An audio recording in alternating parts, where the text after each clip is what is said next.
We were managed by this guy named Paul Rat. Yeah, crazy. Paul Bakovich. He had Rat Productions. Crazy guy. I don't even know how old, dude. I think about him all the time. He was like my age managing kids. And he drank coffee all the time, just everything you'd think a manager would be. And he calls me up and he goes, "Hey, I just found out that Ramones are playing at the Roxy and we've been offered the opening slot." I'm like, "What? Ramones are playing the Roxy in Hollywood and Frontline is going to open up." He goes, "Yep, they're doing 2 shows. You guys are going to open the first one." Okay. So of course, going to LA to play the Roxy, let alone play with the Ramones, unheard of. To make it even crazier, the Ramones had not played the Roxy since they filmed Rock and Roll High School. The scene in Rock and Roll High School where they play those like 6 live songs with Riff Randall and she's there and, the mice are in the crowd and all that stuff. And Darby Crash and all those people are there. I'm such a Ramones fan. I know this. At this point, I'm tight with Arturo Vega. Sorry, he should have been a Ramone. Arturo Vega. So I call him. I'm like, "Yo, we're opening up the show." He's like, "I heard it's a Golden Voice show." And Gary Tovar, who was tight with our manager at the time, put us on the show. And I remember we drove down, and we brought San Jose with us. Man, we rolled in there deep.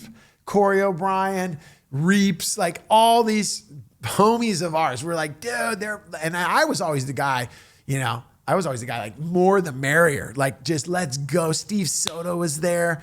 Everyone came. And I got everyone on a list. And I remember that day we go in and the Ramones are sound checking. And I was like, and this is like Marky, Dee Dee, Johnny, Joey, like the lineup. And, it's 80, 88, maybe 89. You can look it up. It's like there.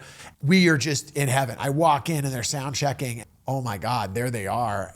As they're sound checking, I remember we're sharing a dressing room and you have to go up these stairs.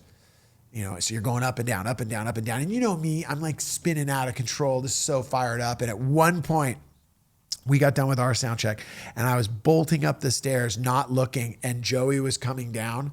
And I don't know how I did it, but my head went into his stomach and he just fell backwards. And now I was straddling him. And he's just like, it was like, like when you see a ladybug and they're like trying to get up, and I'm looking, and I remember I saw through those like rose glasses and I could see his eyes and I'm all like close to him. He's like, "Hey, what the fuck?" And I'm like, sorry. We played that night and you could feel like so many other bands were like, who the hell is this band Frontline and why are they opening for the Ramones? And we go out on stage and, the crowd, "Hey, oh, let's go." They're chanting for the Ramones. We come out and we get into our first song. We start our second song. I'm like, okay, it's going in the right direction. You can maybe this is gonna work out. Maybe, it's like, when you see a plane come in with like the wings on fire and they're like, okay, maybe he's gonna land it. Maybe it's gonna happen. And then all of a sudden, the third song, I'm like, oh, damn it. I can hear the Ramones chant over our music right now. And they're like, "Hey, oh," and I'll never forget. I get done with the third song and I go, "All right, we're Frontline from San Jose. Who's here to see the Ramones? We got one more and then we're out of here." And we did the 4th song. We get done. And as we're bolting off of the stage, we had only played 7 minutes. And Gary Tovar and the other people were like, what's going on? You guys still got another 40 minutes. And I'm like, dude, you go out there for that 40 minutes. I'm done. We're not going to pay you. I don't need to be paid. We just opened for the Ramones.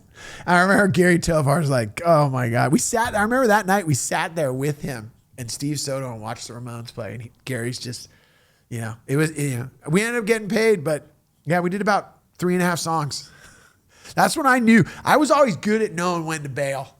That's one thing, man. I've always known when, like, it ain't happening. We're done.